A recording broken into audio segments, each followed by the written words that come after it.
আসসালামু আলাইকুম দেয়ার ফুয়াদ হিয়ার আপনাদের সবাইকে স্বাগত জানাচ্ছি এই ভিডিওতে আমি দেখাবো আপনারা কিভাবে মাইক্রোসফট ওয়ার্ড ফাইলের মধ্যে যখন টেবিল তৈরি করেন সেই টেবিলের চারদিকে যে বর্ডার আছে সেই বর্ডারগুলো কিভাবে খুব সহজেই রিমুভ করে ফেলতে পারেন।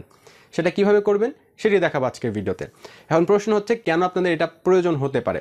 প্রথমত ধরেন আপনি একটা ফর্ম তৈরি করেছেন এবং যে ফর্মের এক পাশে ধরেন বাম পাশে নাম, রোল নাম্বার বা এ ধরনের কিছু কন্টেন্ট থাকবে, মানে এই ধরনের কিছু ফিল্ড থাকবে এবং ডান দিকে হচ্ছে সেগুলার ইনফরমেশনগুলো থাকবে। নামের ডান দিকে যে ব্যক্তির নাম আছে তার সম্পূর্ণ নাম লেখা দেখাবে।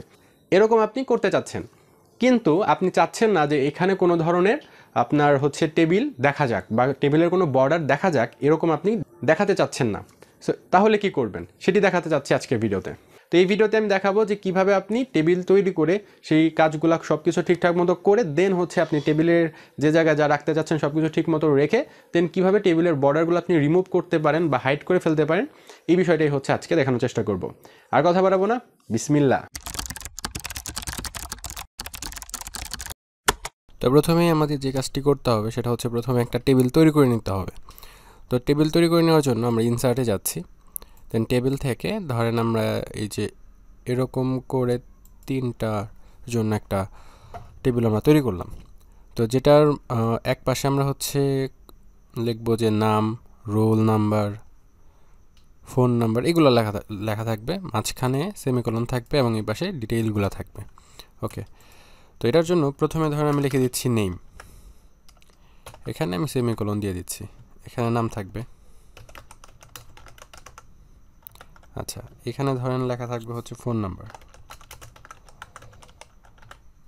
সেমিকোলন দিচ্ছি।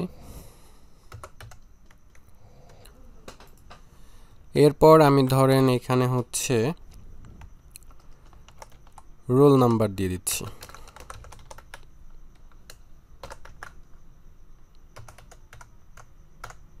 আচ্ছা, ধরেন এরকম আমি লিখে দিলাম।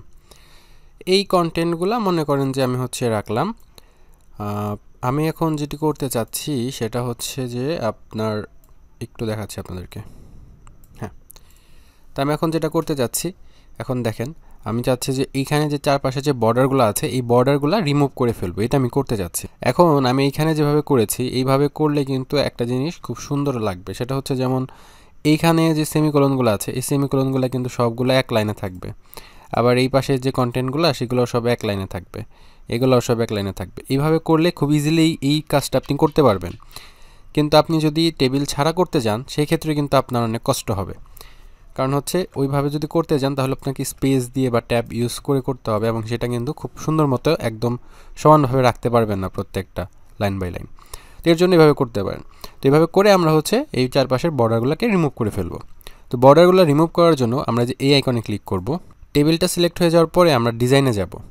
ডিজাইনে যাওয়ার পরে আমরা যে এখানে দেখতে পাচ্ছি বর্ডার্স নামে একটা অপশন আছে, তো আমরা যে এইখানে যে ড্রপডাউন আইকন আছে এইখানে ক্লিক করব। এখানে ক্লিক করলে আমরা দেখতে পাচ্ছি এখানে অনেকগুলা অপশনস আছে। যেমন আমি যদি হচ্ছে একদম নিচের বর্ডারটা রিমুভ করতে চাই শুধুমাত্র, তাহলে আমি যে এটা সিলেক্ট করব, তাহলে খেয়াল করে দেখেন নিচের বর্ডার কিন্তু চলে গেছে। এখন আপনি যদি চান যে উপরের বর্ডারটা রাখবেন না, তাহলে যে এটা সিলেক্ট করবেন তাহলে শুধুমাত্র উপরের বর্ডারগুলো চলে যাবে। ঠিক সেভাবে করে আপনি আপনার বাম পাশের বর্ডার বা ডান পাশের বর্ডার এগুলো আপনি এইভাবে করে রিমুভ করতে পারবেন।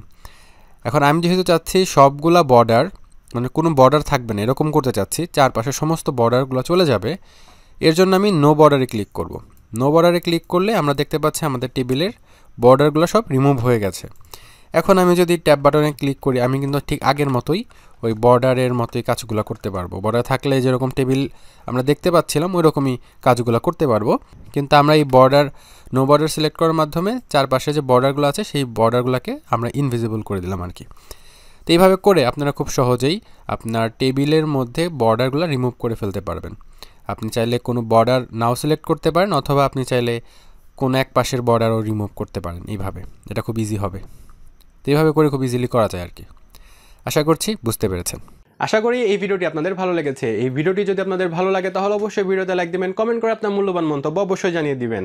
কম্পিউটার রিলেটেড যে কোনো সমস্যা দ্রুত সমাধান পাওয়ার জন্য জয়েন হতে পারেন আমাদের ফেসবুক গ্রুপে। আমাদের ফেসবুক গ্রুপের নাম কম্পিউটার ও প্রযুক্তি পরামর্শ। ভিডিও ডিসক্রিপশনে লিঙ্ক দিয়ে দিব, আপনি চাইলে জয়েন হতে পারেন। ইনশাআল্লাহ দেখা হবে আগামী কোনো ভিডিওতে। সে পর্যন্ত সবাই ভালো থাকবেন, সুস্থ থাকবেন এবং জ্ঞানময় পৃথিবীতে সবসময় থাকবেন কৌতূহলী।